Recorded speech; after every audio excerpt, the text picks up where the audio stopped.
বন্ধুরা তৈরি করে ফেলুন এই পেঁয়াজ পাতা দিয়ে বড়ি পোস্ত গরম ভাতের জন্য একদম পারফেক্ট। দেখুন এভাবে আপনারা একবার গরম ভাতের জন্য এই বড়ি পোস্ত বাড়িতে বানিয়ে খান। দেখুন গরম ভাতে আর কিছুই লাগবে না।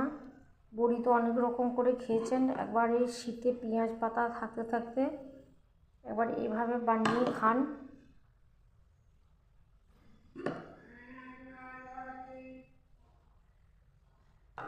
একদম মিস করবেন না। আসসালামু আলাইকুম, রূপা রান্নাঘরে সবাইকে জানাই স্বাগত।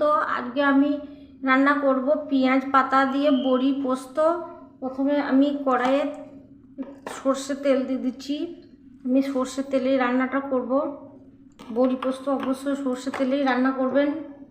সর্ষে তেলে রান্না করলে টেস্টটা খুব ভালো হবে, সাদা তেলে করবেন না। আমি এখানে কয়েকটা পরিমাণ মতো বড়ি নিয়েছি, আমি বড়িকে ভেজে নিচ্ছি একটু হালকা লাল করে ভেজে নিচ্ছি।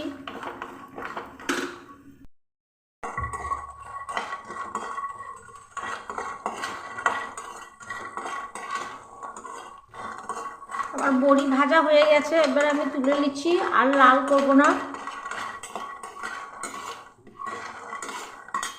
আর আমি একটা প্লেটের মধ্যে তুলে নেব। কড়াইয়ে আর একটু তেল দিয়ে দিচ্ছি একটু কালো জিরে,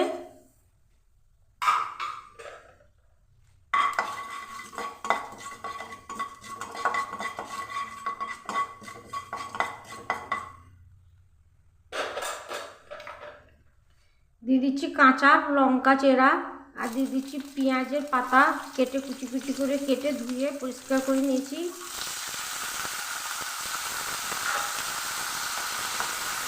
একটু হালকা করে ভেজে নেব। দিয়ে দিচ্ছি আদা রসুন বাটা, দিয়ে দিচ্ছি কাঁচা জিরে ধনের গুঁড়ো, ভেজে নিচ্ছি।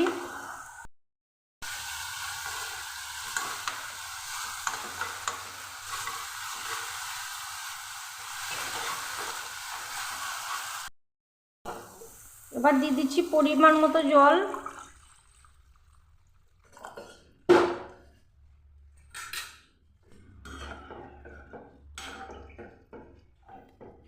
জল ফোটা পর্যন্ত আমি অপেক্ষা করব।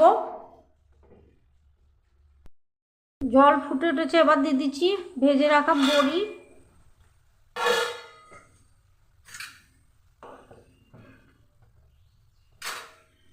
ঢেকে আমি বড়ি সেদ্ধ করে নেব।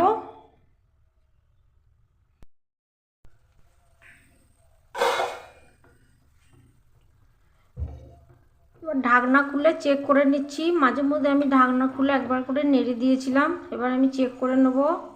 এবং বড়িগুলো ডুমো ডুমো হয়ে গেছে, তার মানে এই দেখুন বড়ি আমার সেদ্ধ হয়ে গেছে। এবার আমি দিয়ে দেবো পোস্ত বাটা। এবার আমি পোস্ত বাটা দিয়ে দিচ্ছি।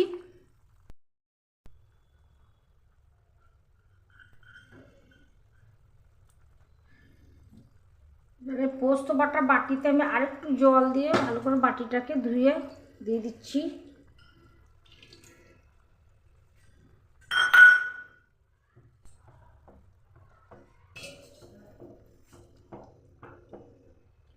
দিয়ে দিচ্ছি স্বাদ মতো লবণ, আর দিয়ে দিচ্ছি কয়েক দানা চিনি, ব্যালেন্সটা খুব ভালো হবে সেই জন্য।